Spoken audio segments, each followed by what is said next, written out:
kita kalau kita nak buat satu keputusan yang besar pada diri kita, perlu untuk kita ni tenang je. Menenangkan diri itu perlu untuk kita nak buat satu keputusan yang besar. Semua Nabi-Nabi jadi Nabi dan Rasul bila? Pada usia 40 tahun. 40 tahun ni masa yang penting dalam hidup seseorang.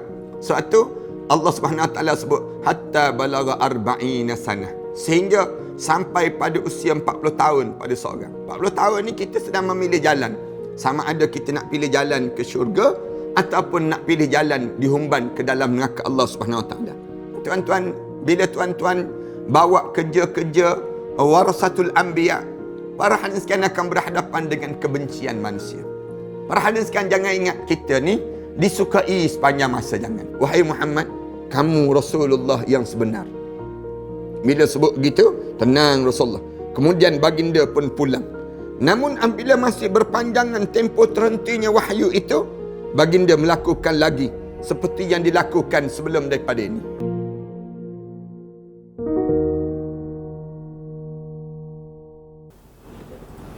Assalamualaikum warahmatullahi ta'ala wabarakatuh. Alhamdulillahirabbil alamin. Assalatu wassalamu ala asyrafil anbiya'i wal mursalin wa ala alihi wa sahbihi ajma'in. Subhanaka la ilma lana illa ma 'allamtana innaka antal alimul hakim. Rabbi shrah li sadri wa yassir li amri wahlul 'uqdatam min lisani yafqahu qawli. Rabbi yassir wa la tu'assir wa tammim bil khair, amma ba'd. Para penonton dan sahabat-sahabat yang dikasihi sekalian, pertamanya marilah sama-sama kita mengaturkan rasa syukur yang tak terhingga kita kepada Allah di atas peluang di mana Allah masih lagi memberi ruang kepada kita untuk kita belajar tentang sirah Nabi Muhammad sallallahu alaihi wasallam. Semenjak daripada Rasulullah sallallahu alaihi wasallam dilahirkan sampailah Rasulullah sallallahu alaihi wasallam dipanggil menghadap di hadapan Allah. Dalam perbincangan kita ini, kita baru sampai pada di mana tajuk mengenai di bawah lembayung kenabian dan juga kerasulan. Waktu mana Rasulullah mula untuk dipilih menjadi Nabi dan juga Rasul. Ini di antara masa-masa yang penting pada kitanya untuk kita tahu bagaimana kita mendapat yang disebut dengan Nabi dan juga Rasul akhir zaman. Iaitu kita menjadi umat kepada Nabi ini sendiri. Bagaimana sejarah berlakunya kerasulan dan kenabian kepada Nabi Muhammad sallallahu alaihi wasallam ini. Kalau kita baca dan kita teliti daripada sirahnya ialah di waktu mana Rasulullah sallallahu alaihi wasallam mula memasuki Gua Hira, ataupun di waktu mana Rasulullah beruzlah dalam Gua Hira itulah Rasulullah sallallahu alaihi wasallam apabila umur Rasulullah hampir mencapai 40 tahun, renungan dan fikiran terhadap hal-hal silam telah melebar lagi kecerdasan akal antara baginda dan kaumnya. Itu yang terjadi pada Rasulullah sallallahu alaihi wasallam. Bila sampai usia 40 tahun, Rasulullah sallallahu alaihi wasallam mula berfikir tentang masyarakat. Rasulullah mula dibuka ruang untuk dengan kaum dia. Ketika itu baginda mula terasa ingin bersendirian. Tapi di saat itu Rasulullah sallallahu alaihi wasallam mula fikir kalaulah Rasulullah boleh bersendirian, bagaimana keadaan dia. Lalu baginda mengambil bekal roti gandum dan air dan Rasulullah pergi ke Gua Hira di atas Bukit Nur. Kalau tuan-tuan pergi ke Mekah tu, tuan-tuan akan dibawa ke tempat ini. Tempat yang di mana permulaan kenabian itu jauhnya kira-kira 2 batu daripada Mekah. Itu Hira ni ialah merupakan gua yang kecil je. Tapi kalau kita duduk kat bawah tu, kita tengok sampai ke atas tu, kita rasa sayup je kita nampak. Ni jarak Rasulullah sallallahu alaihi wasallam daripada rumah Rasulullah nak sampai ke Gua Hira tu sejauh lebih kurang 2 batu. Kemudian Rasulullah naik di atas bukit itu, dan bukit Jabal Nur dipanggil demikian. Dan di atas Jabal Nur tu ada satu gua yang disebut dengan Gua Hira. Kemudian Rasulullah panjangnya lebih kurang 4 hasta dan lebarnya 1/3/4 hasta. Mengikut hasta sekarang lah. Ruang tu bukan ruang besar sangat pun. Dalam lubang begitu sikit je. Luah pun lebih kurang 4 hasta je. dan lebar dia lebih kurang 1/3, hampir 2 hasta. Senang ceritanya mengikut hasta sekarang ni. Rasulullah sallallahu alaihi wasallam bersama dengan isterinya yang berada bersama baginda isterinya yang berada tidak jauh memberikan sokongan kepadanya. Rasulullah sallallahu alaihi wasallam dia pergi seorang-seorang, kemudian isteri dia bagi sokongan. Khadijah binti Khuwailid ini. Lalu baginda menetap di situ selama sebulan pada bulan Ramadan. Bila masuk bulan Ramadan je, Rasulullah duduk dalam gua tu selama sebulan. Allahu Akbar. Kita tak boleh bayang dah. Kita ni duduk atas kerusi ni pun, kalaulah duduk sebulan jenuh kita. Rasulullah sallallahu alaihi wasallam duduk dalam gua. Orang kita duduk dalam bilik kuarantin pun lebih kurang 14 hari pun kita tak boleh nak buat apa dah. Kita rasa gelisah, tak mudah dah. Ini dalam gua. Rasulullah duduk dalam gua yang luas dia lebih kurang 4 hasta je. Kemudian lebih lebar dia lebih kurang 2 hasta. Dalam keadaan begitu, tu je tempat Rasulullah. Selama sebulan, dalam bulan Ramadan, Rasulullah duduk di tempat itu. Baginda memberikan makan kepada mana-mana orang miskin yang datang kepadanya. Tapi kalau ada orang datang di tempat Rasulullah sallallahu alaihi wasallam duduk tu, Rasulullah akan sediakan makanan bagi pada mereka ni. Baginda menghabiskan masa beribadah dan berfikir tentang alam sekeliling yang dapat disaksikan dan tentang apa yang ada. Alhamdulillah. Rasulullah sallallahu alaihi wasallam, kalau kita tanya buat apa Rasulullah dalam gua tersebut, Rasulullah duduk dalam gua ni, Rasulullah sallallahu alaihi wasallam habiskan masa dia beribadah. Kalau kita tanya ibadah macam mana ibadah Rasulullah? Lalu alim ulama jawab berdasar pada ibadah agama Hanif, agama sebelum daripada ni. Dipanggil yang Rasulullah sallallahu alaihi wasallam lakukan dan berfikir tentang alam sekeliling yang dapat disaksikan dan tentang apa yang ada di sebalik alam ini, iaitu kekuasaan yang mengadakannya. Yang ni yang siapa yang menjadikan alam ini? Kemudian cuba fikir bagaimana kekuasaan yang ada padanya.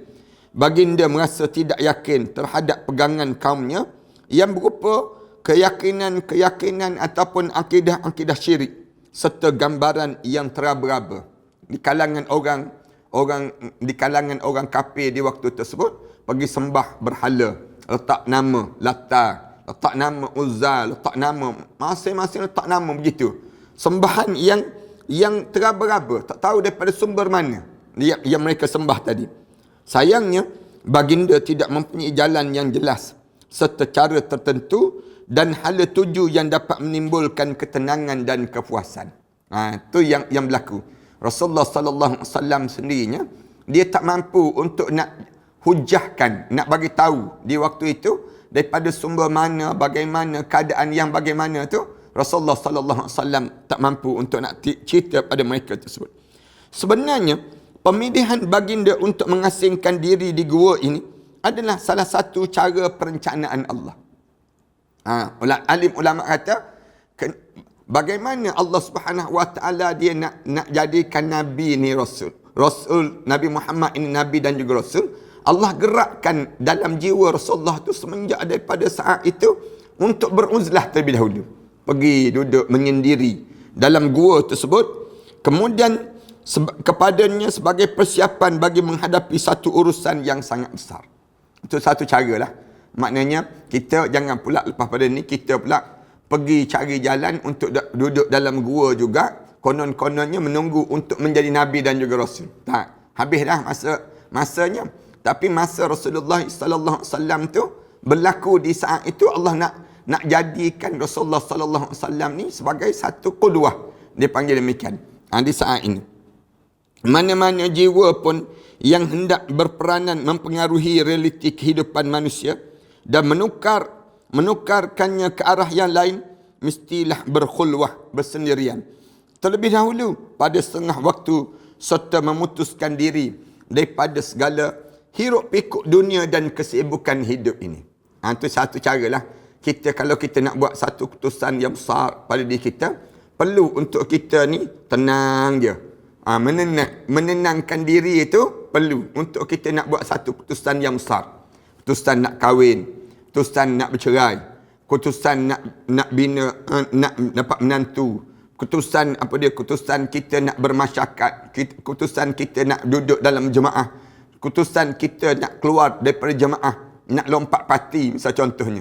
Semua benda-benda tersebut kena jadikan pemikiran yang panjang. Duduk termenung dulu. Jangan cepat nak buat keputusan. Jangan. Lebih-lebih lagi benda-benda yang penting dalam hidup kita. Bila benda yang terlibat, benda yang penting dalam hidup kita ni, pergi duduk jauh-jauh sikit daripada orang ramai. Kemudian duduk tenang dahulu pada diri kita. Jiwa itu juga mesti melepaskan diri terlebih dahulu daripada sebarang keinginan kecil manusia yang menyibukkan kehidupannya. Nah, bila kita duduk tenang, berkhalwat ataupun duduk seorang-seorang menyendiri itu, banyak ruang untuk kita dapat, dia panggil idea-idea, dapat yang disebut dengan ilmu-ilmu dalam hidup kita, kesan daripada kita berfikir panjang, akibat, kesan daripada yang kita akan berlaku dan sebagainya, semua berlaku demikian. Khususnya pada Nabi Muhammad sallallahu alaihi wasallam. Begitulah Allah merancang untuk Nabi Muhammad sallallahu alaihi wasallam dengan memberikan perbekalan untuknya memiliki amanah yang sangat besar dan mengubah keadaan di muka bumi ini, membetulkan garisan sejarah. Rasulullah sallallahu alaihi wasallam demikian. Allah merencanakan untuk Rasulullah sallallahu alaihi wasallam supaya beruzlah dalam masa 3 tahun sebelum membebankan dengan tugas kerasulan Rasulullah itu sendiri. Berapa lama kita tanya Rasulullah duduk dalam gua ni? Selama lebih kurang 3 tahun. Masa Rasulullah duduk dalam gua ni berulang alik daripada rumah sampailah duduk dalam sebagai Rasulullah nak kuatkan jiwa dia. Semasa tempoh uzlah ini, Rasulullah memperuntukkan sebulan dalam setahun berkelana bersama alam nyata ini, mencari-cari rahsia yang tersirat di sebaliknya. Rasulullah sallallahu alaihi wasallam dalam setahun tu, Rasulullah sallallahu alaihi wasallam pilih sebulan untuk duduk di dalam keadaan itu. Sehingga akhirnya sampailah masa untuk Rasulullah berurusan dengan rahsia yang tersirat apabila telah diizinkan oleh Allah Subhanahu Wa Taala. Itu cara yang disusun. Apabila genap umur Rasulullah 40 tahun, iaitu usia kematangan, dikatakan bahawa pada peringkat usia inilah semua rasul-rasul diutuskan. Semua nabi-nabi jadi nabi dan rasul bila? Pada usia 40 tahun. 40 tahun ni masa yang penting dalam hidup seseorang. Sebab tu Allah Subhanahu Wa Taala sebut hatta balagha arba'ina sanah. Sehingga sampai pada usia 40 tahun pada seorang. 40 tahun ni kita sedang memilih jalan. Sama ada kita nak pilih jalan ke syurga ataupun nak pilih jalan dihumban ke dalam neraka Allah Subhanahu Wa Taala. Dan umur 40 tahun ni umur kematangan. Orang jadi matang betul. Pada usia 40 tahun, dia fikir panjang dalam hidup dia. Maka jejak-jejak kenabian mulai memancar dan bersinar pada diri baginda di sebalik ufuk kehidupan ini. Yang dimaksudkan dengan jejak-jejak itu ialah mimpi. Baginda pada tempoh ini tidak bermimpi melainkan mimpi-mimpi yang terang nyata seterang suria pagi. Mula Rasulullah diberi mimpi pada usia 40 tahun ni, di mana Rasulullah mimpi yang terang. Hal ini dialami oleh Rasulullah selama 6 bulan. Tempoh kenabian ialah 23 tahun. Jadi mimpi ini ialah satu bahagian daripada 46 bahagian kenabian. Rasulullah sallallahu alaihi wasallam diberi mimpi. Dan diberi mimpi dan selama mana mimpi Rasulullah? Selama 6 bulan. Mimpi Rasulullah ini. Dalam tempoh kenabian itu 23 tahun. Dalam tempoh ini. Pada bulan Ramadan, di tahun ketiga Rasulullah beruzlah di Gua Hira. Dalam bulan Ramadan, Rasulullah duduk dalam Gua Hira ni, berlangsunglah kehendak Allah untuk melimpahkan rahmatnya kepada penduduk bumi ini. Lalu Rasulullah dianugerahkan kenabian dan Jibril turun kepadanya membawa ayat Al-Quran Karim. Itu sebab tu ayat Al-Quran Karim sebut Syahrul Ramadan alladhi unzila fihi Al-Quran. Bulan Ramadan padanya diturunkan Al-Quran. Diturunkan Al-Quran tu yang pertama untuk kenabian Rasulullah sallallahu alaihi wasallam dan juga kerasulan Rasulullah. Yang kedua untuk umat Nabi Muhammad sallallahu alaihi wasallam. Yang disebut dengan diturunkan Al-Quran ini dengan melihat dan meninjau kepada tanda-tanda dan bukti memungkinkan kita untuk menetapkan hari bersejarah itu ialah pada hari Isnin 21 Ramadan di waktu malam. Berlakunya alim ulama kira bila sebenarnya berlaku peristiwa yang kenabian Rasulullah ini pada 21 Ramadan. Pada hari Isnin 21 Ramadan di waktu malam nak terjadinya turunnya malaikat Jibril ini bersamaan 10 Ogos 610 Masihi. Ketika itu umur Rasulullah sallallahu alaihi wasallam cara tepatnya ialah 40 tahun Qamariyah, berkiraan bulan 6 bulan. 40 tahun 6 bulan 12 hari. Alim ulama kira macam tu. Umur Rasulullah tu berapa? Selama lebih kurang 40 tahun 6 bulan 12 hari. Iaitu kira-kira 39 tahun Syamsiyah, perkiraan matahari. 3 bulan 12 hari. Mengikutnya demikian. Mari kita mendengar apa yang diriwayatkan oleh Aisyah radhiyallahu anha, iaitu kisah yang merupakan satu obor dan cahaya ketuhanan yang menerangi kegelapan, kekufuran dan kesesatan, sehingga berjaya mengubah corak kehidupan dan membetulkan garisan sejarah yang berlaku. Sejarah yang berlaku ni, di mana bila Sayyidatina Aisyah radhiyallahu anha cerita, begini nak jadinya ceritanya. Aisyah radhiyallahu anha berkata, permulaan wahyu yang diturunkan pada Rasulullah ialah mimpi-mimpi yang sangat baik semasa tidur. Rasulullah mimpi. Malam je mimpi. Ni permulaan nak turun wahyu. Rasulullah mimpi-mimpi yang baik semasa tidur. Selama mana? 6 bulan. Selama 6 bulan. Baginda tidak bermimpi, melainkan mimpi itu sangat jelas, sejelas suria pagi. Maknanya, terang benderang. Pagi nampak terang je. Di saat itu. Kemudian timbul keinginan baginda untuk bersendirian. Timbul keinginan Rasulullah sallallahu alaihi wasallam untuk hidup bersendirian. Lalu baginda bersendirian di Gua Hira. Beribadah di dalamnya berapa malam sebelum kembali kepada isterinya mengambil bekal. Yang menyebabkan mimpi-mimpi tersebut timbul keinginan untuk Rasulullah bersendirian. Lalu Rasulullah pergi ke Gua Hira, beribadah di dalamnya berapa malam sebelum kembali balik pada isteri mengambil bekal. Balik pun untuk ambil bekal. Setelah habis bekal, baginda kembali semula pada Khadijah dan mengambil bekal semula seperti sebelumnya. Ini cerita daripada Aisyah. Aisyah yang dengar daripada Rasulullah. Tersenang ceritanya. Akhirnya, datanglah kebenaran kepadanya ketika baginda sedang berada di dalam Gua Hira. Seorang malaikat datang kepadanya dan berkata, bacalah. Dia datang malaikat tu, malaikat sebut, Iqra, bacalah. Lalu Rasulullah menjawab, aku tidak tahu membaca. Ma ana biqari'in, aku tak erti membaca. Aku tak erti nak baca. Kata baginda lagi, lalu Jibril memelukku sehingga aku merasa sesak. Malaikat Jibril tu, malaikat yang datang tu malaikat Jibril. Datang, dia sebut, Iqra, bacalah.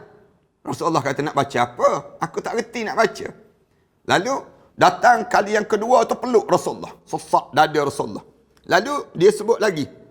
Sampai sesak dada. Kemudian memeluk aku ni, Rasulullah kata aku tak tahu membaca. Lalu malaikat Jibril ni, dia sebut sekali lagi, kali yang kedua.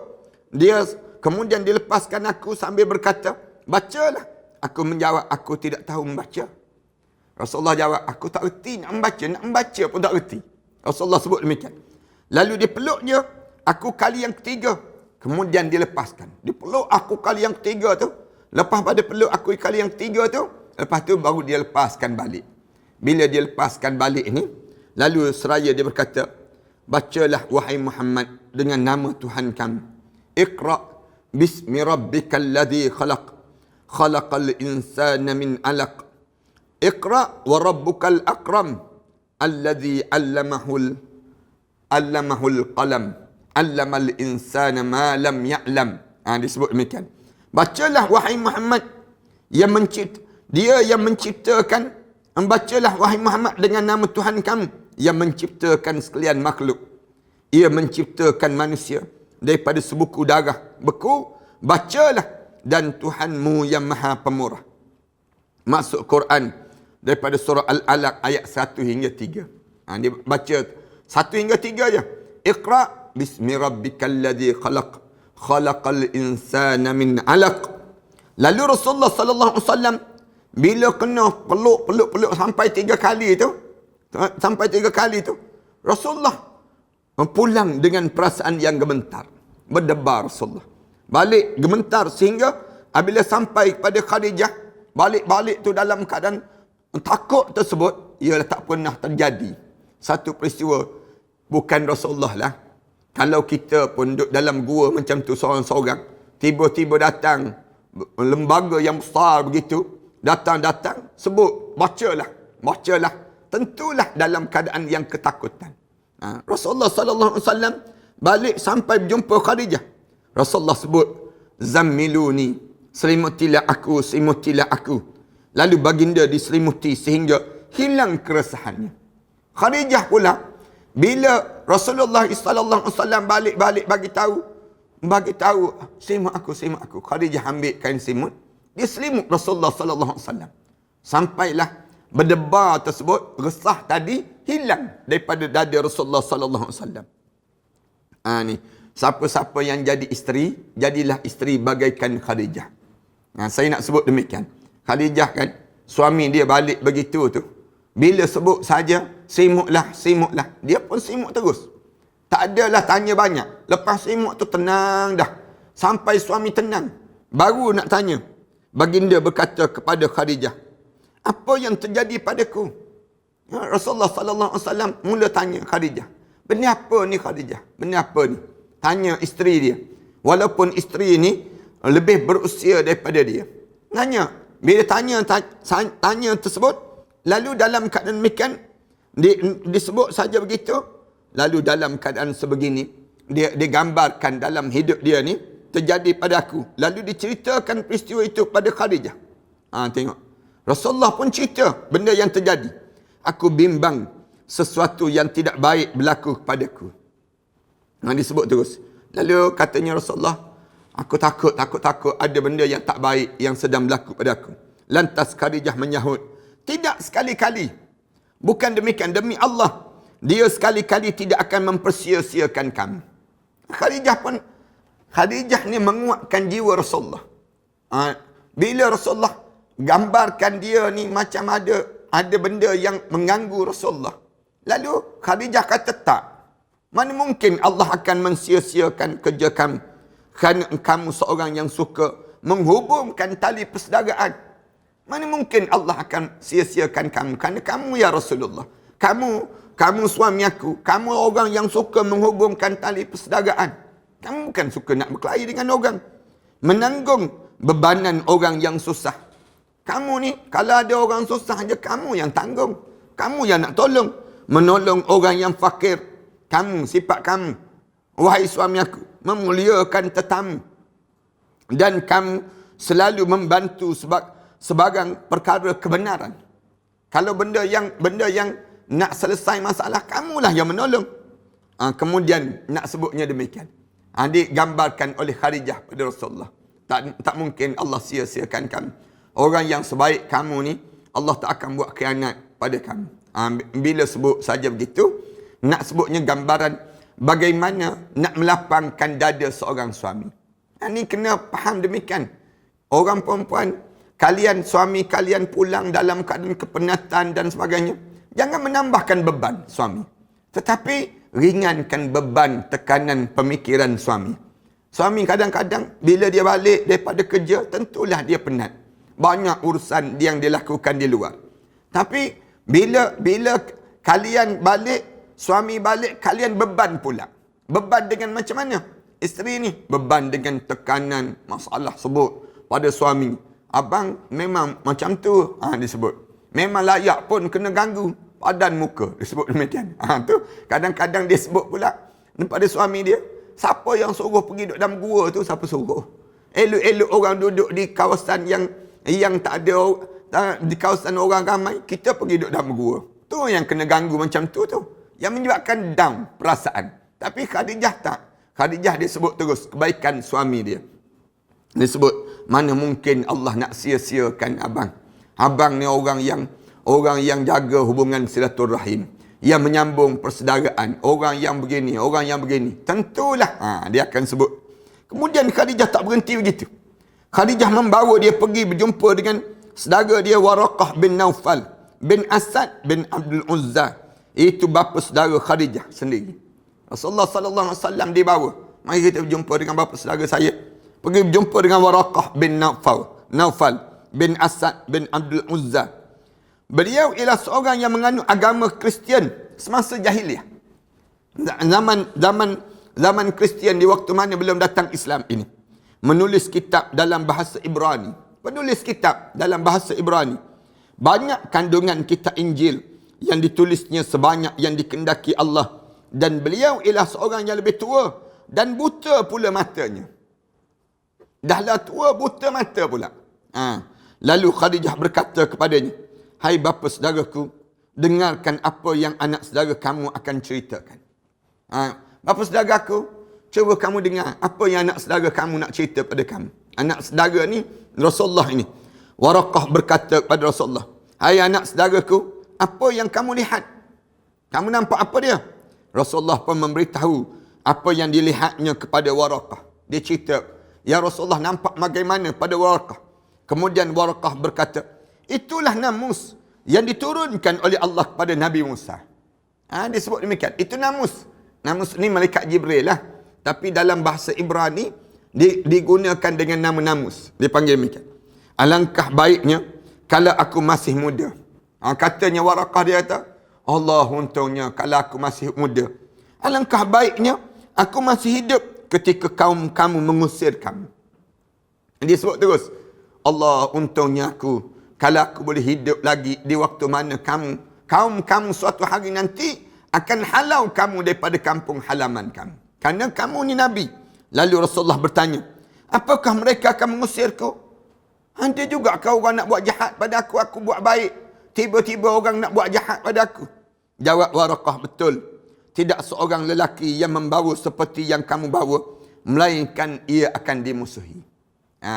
Katanya Waraqah, tidak ada seorang lelaki sebagaimana apa yang telah yang kamu bawa, maknanya nabi-nabi. Mana-mana orang yang bawa risalah kenabian dalam hidup dia akan dimusuhi.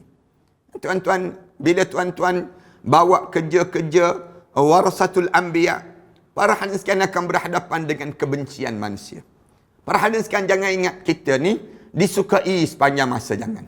Dalam hidup kita ni akan ada orang yang tak suka dengan kita. Tuan-tuan tulis kalimah-kalimah yang baik. Tuan-tuan post dalam Facebook. Tuan-tuan tak akan semua dapati orang yang suka. Ada orang yang membenci, memandang dengan penuh kebencian tulisan-tulisan kita. Apatah lagi dakwah-dakwah kita. Apatah lagi amalan-amalan kita. Apatah lagi yang disebut dengan perbuatan-perbuatan kita. Semua benda akan dibenci. Kerana apa dia? Bawa yang disebut dengan risalah kenabian itu. Kalaulah aku masih ada pada kamu di saat mana hari kamu mengalaminya, pasti akan kutolong kamu dengan sungguh-sungguh, katanya Waraqah bin Naufal ini sendiri. Tidak lama lepas itu, Waraqah meninggal dunia dan wahyu terhenti. Wahyu pun terhenti. At-Tabari dan Ibn Hisham meriwayatkan hadis yang menggambarkan bagaimana Rasulullah sallallahu alaihi wasallam keluar daripada Gua Hira setelah dikejutkan dengan wahyu kali pertama. At-Tabari cerita. Kemudian kembali semula menyambung ibadahnya. Setelah itu, baginda pun pulang ke Mekah. Periwayatan At-Tabari menunjukkan gambaran tentang sebab baginda keluar daripada gua itu. Nasnya sebagaimana berikut. Yang berlaku. Rasulullah sallallahu alaihi wasallam menceritakan selepas menyebutkan tentang kedatangan wahyu, tidak seorang makhluk Allah yang paling aku benci selain penyair ataupun orang tua. Orang gila. Ni diceritakan tentang kedatangan wahyu. Kemudian Rasulullah sallallahu alaihi wasallam sebut tidak ada seorang makhluk Allah yang paling aku benci selain penyair ataupun orang gila. Yang aku benci. Aku tidak berupaya untuk memandang ke arah mereka berdua. Aku berkata, sesungguhnya orang yang jauh ini dimaksudkan dengan dirinya sendiri. Jika seorang penyair ataupun orang gila, pasti nanti akan dibicarakan sampai bila-bila oleh orang Quraisy. Orang suka bercakap tentang orang penyair-penyair ni. Penyair ni maknanya zaman kita ni penyanyi-penyanyi lah. Dipanggil demikian. Biarlah aku panjat ke puncak bukit dan mencampakkan diriku hingga terbunuh agar dapat aku berlapang diri. Kata baginda lagi, lalu aku pun keluar daripada gua untuk melangsungkan niat aku itu. Sehingga apabila aku telah berada di tengah-tengah bukit, aku mendengar suara daripada langit yang berkata, "Hai Muhammad, kamulah Rasulullah dan aku adalah Jibril." Lalu aku angkat kepalaku. Tiba-tiba lihat Jibril dalam rupa seorang lelaki, sama dua kakinya di ufuk langit. Rasulullah cerita demikian. Sambil ia berkata, "Hai Muhammad, kamulah Rasulullah dan aku adalah Jibril." Lalu aku berhenti merenung ke arahnya hingga melupakan tujuan aku naik ke bukit itu. Nah, Rasulullah sallallahu alaihi wasallam dia kata, aku naik atas bukit kerana bencinya mendengar penyair-penyair dan juga bencinya kepada orang gila. Kata Rasulullah sebut demikian. Kemudian aku cadang nak naik bukit, kemudian terjun atas bukit itu. Biar bunuh diri. Maksudnya demikian. Di saat mana Rasulullah belum jadi Nabi dan juga Rasul lagi. Tiba-tiba dengar suara ni. Suara daripada malaikat Jibril. Aku tidak melangkah ke depan atau berundur ke belakang. Kemudian aku memalingkan mukaku ke arah lain di ufuk langit. Maka setiap arah yang aku lihat, dia tetap ada di situ. Sebagaimana yang aku lihat tadi. Aku tengok tempat lain, nampak malaikat Jibril.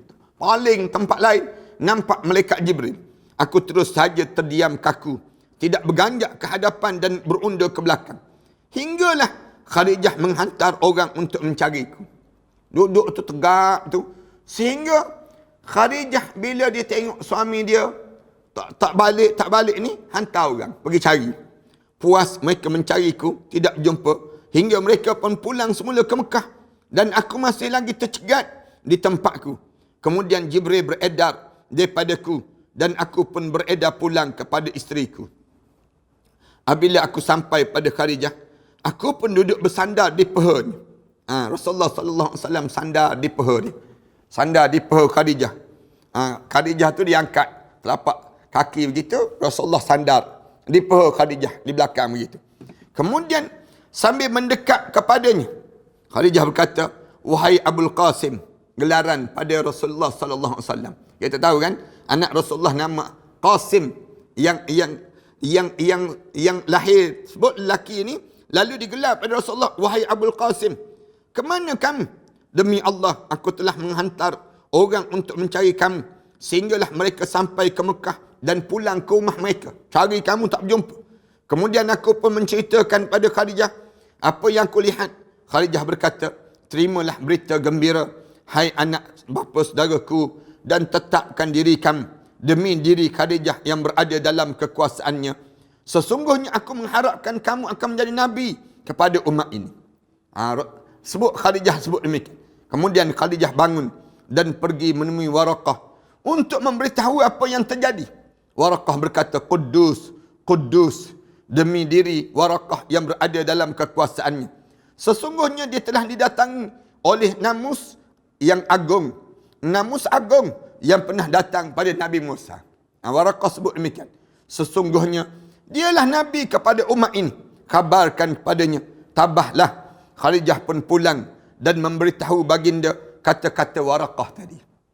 Kemudian para penonton dan sahabat-sahabat yang dihormati sekalian, di waktu mana sampai pada satu ketika bila dalam keadaan yang di mana diceritakan tentang pada wahyu yang datang kepada Rasulullah sallallahu alaihi wasallam ini dalam bentuk dua keadaan.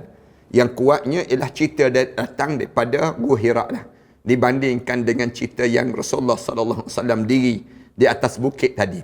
Tapi walau bagaimana sekalipun, lepas pada tersebut berlakunya peristiwa di mana terhentinya wahyu. Wahyu terhenti. Tempoh terhentinya wahyu adalah sebagaimana yang diriwayatkan oleh Ibnu Sa'ad daripada Ibnu Abbas yang menggambarkan bahawa ianya memakan masa beberapa hari. Yang berhenti wahyu ini kira-kiranya beberapa hari yang terhenti. Inilah berita yang jelas, bahkan dapat dipastikan kebenarannya melalui pengamatan dalam segenap aspek.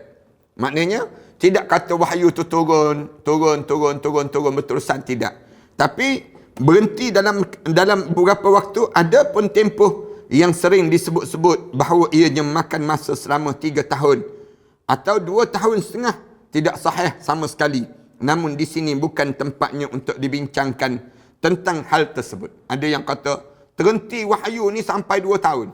Ada yang sebut lepas pada turun wahyu tersebut, turun wahyu yang pertama tu terhenti selama 3 tahun. Semasa tempoh terhentinya wahyu itu, Rasulullah SAW tinggal dalam keresahan dan duka cita serta diselubungi dengan kebingungan. Al-Bukhari meriwayatkan dalam kitab At-Ta'bir seperti mana berikut. Dan terhentilah wahyu dalam satu tempoh. Tak diberitahu berapa lama. Tapi yang disebut ni, terhentinya lebih kurang 2, 3, 4 hari saja yang terhenti ni. Nabi SAW sangat berduka cita. Bila tak turun wahyu ni, sedih Rasulullah. Sehingga berkali-kali baginda cuba untuk mencampakkan dirinya daripada puncak bukit yang tinggi. Sampai peringkat, bila tak turun wahyu ni, nak gila lah Rasulullah. Dalam keadaan sebegitu, katanya, sampai peringkat dia nak campakkan dirinya di puncak bukit yang tinggi. Setiap kali mana baginda sampai ke puncak bukit untuk mencampakkan dirinya, maka Jibril menjelma kepadanya dan berkata, "Wahai Muhammad, sesungguhnya kamulah Rasulullah yang sebenar." Lalu tenanglah kegelisahan baginda dan jiwanya tenteram semula. Setiap kali mana Rasulullah naik ke bukit, nampak malaikat Jibril. Jumpa dengan malaikat Jibril sebut terus, "Wahai Muhammad, kamu Rasulullah yang sebenar." Bila sebut begitu, tenang Rasulullah. Kemudian baginda pun pulang. Namun apabila masih berpanjangan tempoh terhentinya wahyu itu, baginda melakukan lagi seperti yang dilakukan sebelum daripada ini. Rasulullah naik lagi bukit, nak pergi campakkan diri Rasulullah. Waktu ni kita kena faham, dia tidak ada syariat melarang daripada bunuh diri. Tak ada. Dia panggil demikian. Apabila sampai ke puncak bukit, Jibril menjelma kepadanya sambil berkata kepada seperti yang dikatakan sebelum daripada ini. Naik sampai puncak bukit, nak terjun, nak bunuh diri. Kita jangan buat. Tapi yang ni Rasulullah. Bila Rasulullah rasa tekanan, tak terima wahyu. Panjang masa. Naik atas bukit, nak terjun tu, malaikat Jibril datang. Malaikat Jibril kata, "Kamu Rasulullah yang sebenar." Bila sebut kamu Rasulullah sebenar tu, tenang Rasulullah. Turun balik Rasulullah sallallahu alaihi wasallam. Kemudian Jibril turun membawa wahyu kali yang kedua. Ibn Hajar berkata, yang demikian itu yakni terhentinya wahyu beberapa hari saja, bertujuan untuk menghilangkan kegerunan yang menimpa Rasulullah sallallahu alaihi wasallam dan juga supaya timbul keinginan baginda agar perkara itu berulang kembali. Kenapa Allah tahan jangan turun wahyu lepas pada sebut, dengan tujuan nak suruh apa dia? Nak suruhnya ada dua, supaya yang pertamanya nak hilangkan keresahan awal-awal wahyu yang turun, biar bertenang sikit. Yang kedua, nak suruh datang perasaan nak pada wahyu. Yang kedua, setelah hilang kebingungan dan ternyata baginda hakikat yang sebenar dan baginda sendiri telah mengetahui dengan yakin bahawa dia telah menjadi Nabi dan Nabi Allah yang maha besar lagi maha tinggi, dan yang datang padanya itu adalah duta pembawa wahyu yang menyampaikan kepada berita daripada langit, datang daripada Allah. Apabila keinginan dan penantian baginda terhadap wahyu menjadi sebab keteguhan dan kesanggupannya menanggung semua itu, jika perkara itu berulang lagi, maka setelah ini semua datanglah Jibril buat kali yang kedua. Datang Jibril kali yang kedua. Al-Bukhari meriwayatkan daripada Jabir bin Abdullah bahawa beliau mendengar Rasulullah menceritakan tentang tempoh terhentinya wahyu dengan sabda Rasulullah, "Ketika aku sedang berjalan, aku mendengar suara daripada langit. Aku mendongak pandangan ke arah langit. Tiba-tiba aku dapati Jibril yang pernah datang padaku di Gua Hira." Bila aku jalan, tempoh berhentinya wahyu, aku ni berjalan. Bila berjalan tu aku mendongak ke langit, tengok malaikat Jibril. Nampak malaikat Jibril yang di Gua Hira yang aku nampak itu sedang duduk di atas kerusi antara langit dan juga bumi. Rasulullah sebut demikian. Lalu aku pun duduk berlutut sehingga rebah ke bumi. Berat dia panggil demikian. Rebah ke bumi. Kemudian aku datang pada isteriku dan aku berkata, simukkanlah aku. Mereka pun menyimuti aku. Lalu Allah menurunkan firman-Nya, "Ya ayyuhal muddassir, ya ayyuhal muzammil, qumil laila illa qalila." Bangunlah serta berilah Ya ayyuhal muddathir, qum fa'anzir, wa rabbaka fakabbir. Wahai orang yang berselimut, bangunlah serta berilah peringatan dan amaran kepada umat manusia daripada Tuhan kamu dan Tuhan kamu. Maka ucaplah dan ingatlah kebesarannya dan pakaian kamu. Maka hendaklah kamu bersihkan. Wa rabbaka fakabbir, wa thiyabaka fatahhir, wa rujza fahjur. Dan segala kejahatan hendaklah kamu jauhkan dalam hidup kamu. Wa rujza fahjur. Segala benda yang jahat hendaklah kamu jauhi. Dalam surah Al-Muddathir ayat 1 hingga 5. Kemudian wahyu pun mulai turun berturut-turut lepas pada tersebut. Nah, itu selang. Di antara Iqra bismi rabbikal ladzi khalaq dan juga sampai pada ya ayyuhal muddathir tu, surah yang kedua, ayat yang kedua yang turun tu selang lama sikit yang menyebabkan Rasulullah jadi bingung. Tapi dalam bingung-bingung Rasulullah tu pun, bila Rasulullah cari berjalan tu, nampak angkat muka ke langit, Rasulullah kata, aku tengok malaikat Jibril. Aku tengok dia duduk di antara kursi, di antara langit dan juga bumi. Aku berlutut. Di saat itu, tiba-tiba turun, ya ayyuhal muddathir. Aku lari balik ke rumah, aku sebut pada Kharijah, simak aku. Simak kali yang kedua tu, turun ayat Quran, ya ayyuhal muddathir, qum fa'anzir. Sebelum kita bicarakan terperinci tentang kehidupan Rasulullah sallallahu alaihi wasallam ini, sebagai rasul dan juga nabi, ada baik kita mengetahui sedikit berkaitan jenis-jenis wahyu yang merupakan sumber risalah dan bekalan dakwah Rasulullah sallallahu alaihi wasallam. Sebelum kita cerita detail tentang Rasulullah, baik kita tahu dulu wahyu-wahyu itu apa dia. Dan Al-Qayyim menyebut tentang martabat wahyu, kedudukan wahyu. Pertama, mimpi yang benar. Wahyu ni datang daripada mimpi. Ianya adalah permulaan wahyu yang diterima oleh Rasulullah sallallahu alaihi wasallam. Yang kedua, wahyu yang dicampakkan oleh malaikat ke dalam fikiran dan hati baginda. Dimasuk macam mana wahyu itu datang? Dicampak dalam pemikiran Rasulullah dan juga dalam hati Rasulullah tanpa baginda melihat malaikat tersebut. Itu cara demikian. Sebagaimana yang disabdakan oleh Nabi sallallahu alaihi wasallam, sesungguhnya Ruhul Quddus, Ruh Kudus meniup dalam hatiku bahawa setiap jiwa tidak akan mati melainkan setelah disempurnakan rezekinya. Maka bertakwalah kamu kepada Allah, carilah rezeki yang dengan cara yang baik.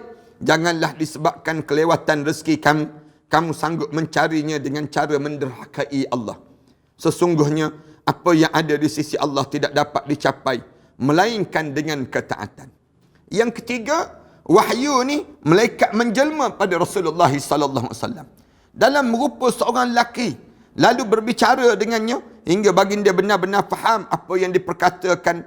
Pada peringkat ini adalah sahabat juga dapat melihat malaikat tersebut. Itu sampai peringkat demikian. Ada juga wahyu ni yang ketiga ialah berupa lelaki. Malaikat berupa lelaki. Dan di waktu itu, sahabat-sahabat yang lain pun nampak juga lelaki tersebut. Macam hadis itulah. Hadis yang disandar lutut dengan lutut. Yang hadis yang demikian. Yang keempat, malaikat datang kepada Rasulullah seperti bunyi gemersik, bunyi loceng. Bunyi loceng. Inilah cara yang paling berat terasa oleh Rasulullah. Rasulullah jadi berat bila bunyi macam bunyi gemersik, loceng. Lalu malaikat mengesap ke dalam dirinya sehingga kan peluh baginda memercik pada hari yang sangat sejuk. Walaupun sejuk, tapi berpeluh. Dalam keadaan kenderaan yang ditunggang oleh Rasulullah pun menderum ke bumi jika baginda sedang menunggangnya. Pernah sekali wahyu dalam bentuk ini datang, dan ketika itu peha baginda berada di atas peha Zaid bin Thabit. Lalu terasa berat oleh Zaid hingga hampir-hampir meremukkan pehanya. Itu berlaku. Maknanya kalau kita tanya, wahyu ni dalam bentuk macam mana yang datang pada Rasulullah? Dalam 2-3 cara tadi dah. Cara yang pertama melalui mimpi. Cara yang kedua, malaikat dicampak dalam fikiran Rasulullah. Ayat-ayat Al-Quran Karim itu. Yang ketiga, malaikat menjelma dalam bentuk makhluk. Yang keempat, bunyi macam loceng itu. Dekat telinga Rasulullah. Bunyi gemesik, bunyi loceng. Dalam keadaan itu. Yang kelima, baginda melihat malaikat dalam rupa asalnya. Rasulullah nampak. Ini teknik datangnya wahyu. Kalau kita tanya, wahyu ni datang dalam bentuk macam mana? Ni. Yang kelima, dalam bentuk rupa asal malaikat tadi. Lalu malaikat pun mewahyukan kepadanya apa yang dikendaki oleh Allah untuk diwahyukan. Cara ini berlaku 2 kali seperti yang disebut oleh Allah dalam surah An-Najm yang cerita demikian. Yang keenam, Allah sendiri yang mewahyukan kepadanya, iaitu baginda berada di atas semua lapisan langit semasa peristiwa Mi'raj, iaitu wahyu berkenaan kefarduan salat dan selainnya. Maknanya wahyu-wahyu ni tidak semestinya malaikat, direct daripada Allah. Contoh yang direct daripada Allah ni apa dia? Waktu mana Rasulullah pergi sampai di Mi'raj. Bila sampai di Mi'raj, Allah Subhanahu Wa Taala fardukan solat fardu ni asal 50 waktu. Rasulullah turun je, Nabi Musa tegur. Kenapa 50? Umat kamu tak boleh minta kurang, minta naik jumpa dengan Allah. Sampai 7 kali berulang alik itu, turun 5 sampai daripada 40 tersebut kemudian turun kepada yang disebut dengan, yang namakan dengan 5 waktu. Allahu Akbar. Kemudian yang ketujuh, cara wahyu dapat pada Rasulullah, Allah berbicara dengannya tanpa perantaraan malaikat. Sebagaimana Allah berbicara dengan Nabi Musa dan Nabi Musa bin Imran. Martabat ini adalah sabit dengan jelas berlaku pada Nabi Musa melalui nas Al-Quran yang menyebutnya. Berlakunya martabat ini pada Nabi Muhammad dan adalah sabit melalui hadis Isra yang berlaku. Sebahagian ulama menambah martabat yang ke-8, iaitu Allah berbicaranya dengannya berhadapan tanpa barang hijab. Ada juga ulama sebut bukan 7 je, ada 8 teknik untuk dapatkan wahyu pada Rasulullah sallallahu alaihi wasallam. 8 teknik tu kita sebut satu-satu teknik-teknik dapat wahyu. Ini adalah persoalan khilafiyah yang dipersisihkan di kalangan salaf dan juga khalaf. Begitulah yang disebut oleh Ibnul Qayyim di samping sedikit peringkasan pada martabat pertama dan juga ke-8 yang kita sebut sebentar tadi.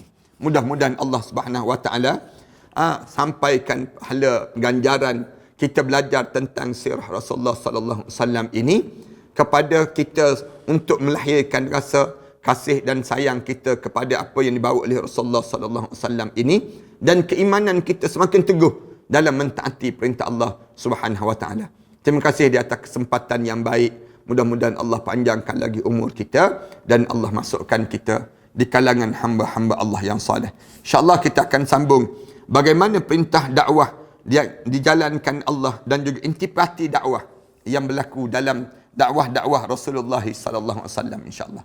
Aqulu qouli hadza wa astaghfirullah li wa lakum. Assalamualaikum warahmatullahi taala wabarakatuh. Bismillahirrahmanirrahim. Alhamdulillahirabbil alamin. Wassalatu wassalamu ala rasul amin wa ala alihi wa sahbihi ajma'in. Rabbana iftah bainana wa baina qaumina bil haqq wa anta khairul fatihin. Rabbana atina fid dunya hasanah wa fil akhirati hasanah wa qina adzabannar. Walhamdulillahi rabbil alamin.